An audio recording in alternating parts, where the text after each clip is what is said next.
இவ்ளோ நாளா வீடியோலயே பார்த்து இந்த சவுகார்பேட்ட நேர்ல போய் பார்க்கணும்னு ஒரே டார்ச்சர். அங்க போனதுக்கப்புறம் தெரிஞ்சது நம்மள மாரி பைத்தியக்காரனுக்கு செட் ஆற இடம் அப்படின்னு. 5 பேரையும் ஒரே ஆட்டோ ட்ரெயின்னு மாத்தி ஏத்திட்டோம். ஆட்டோக்காரனுக்கே டவுட் வந்துச்சு. இவங்கலாம் சேஃபா வீட்டுக்கு போய் சேர்ந்துருவாங்களா அப்படின்னு. அங்க போய் பார்த்தா மக்கள் கூட்டமே இல்ல. மக்கள் சுனாமி. ஒரு சந்துல போனா இன்னொரு சந்துல வெளியில வரும். எங்க போறதுன்னே தெரியல. கூகுள் மேப் கிட்ட ஹெல்ப் கேட்டா நீயே பார்த்துக்கோமான்னு கை விட்டுடுச்சு. ஆனா ஒரு விஷயம் மட்டும் கைவிடல. என்னன்னா ஷாப்பிங் ஆசை. இது வேணும், அது வேணும், இது வாங்கணும், அது வாங்கணும், வாங்கலன்னா லைஃபே வேஸ்ட்டுன்னு எல்லாத்தையும் பார்த்தோம். ஆனா வாங்குனது என்னமோ 2, 3 திங்ஸ் தான். அதுக்குள்ள பசிக்க ஆரம்பிச்சிச்சு. உடனே 5 பேருக்கு 2 ரோஸ் மில்க்கும், 1 பாதாம் மில்க்கும் வாங்கி ஷேர் பண்ணிக்கிட்டோம். அப்புறம் தான் நம்மளுக்கு உயிர் காக்கிற குளுக்கோஸ்ன்னு தெரிய வந்துச்சு. அதுக்கப்புறம் என்ன ஸ்ட்ரென்த் வந்துருச்சு.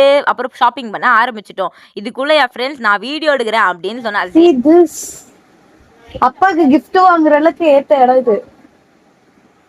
கையை வச்சு பாதி வீடியோ மறைச்சிக்கிட்டா. அது ஒரு வீடியோ இல்லை, ஆக்சிடென்ட் ஃபிங்கர் ரிவில்னு அப்புறம் தான் அவளுக்கு தெரியுது. சரி ஓகே பரவாயில்லன்னு சொல்லிட்டு ஏதோ வாங்கணும்னு எல்லாத்தையும் வாங்கி லக்ஸரி ஷாப்பிங் ஃபீல் பண்ணிக்கிட்டு வீட்டுக்கு ரிட்டர்ன் ஆகிட்டோம். அப்புறம் எல்லாத்தையும் தூக்கிக்கிட்டு ஸ்டேஷன் போய் டிக்கெட் வாங்கிட்டு சவுகார்பேட்லேருந்து பல்லாவரம் ரீச் ஆகிட்டோம். காலையில் போனோம், ஈவினிங் தான் வீட்டுக்கு வந்தோம். ஆனால் சொல்ல போனால் செம்ம என்ஜாய்மெண்ட் பண்ணோம். இதெல்லாம் ஒரு நாள் நினச்சி பார்த்து சிரிப்போம்ல. அடுத்த vlogல இன்னும் கலாச்சி சந்திப்போம். அது வரைக்கும் ஸ்டே டியூன் டிடி டாடா பாய்.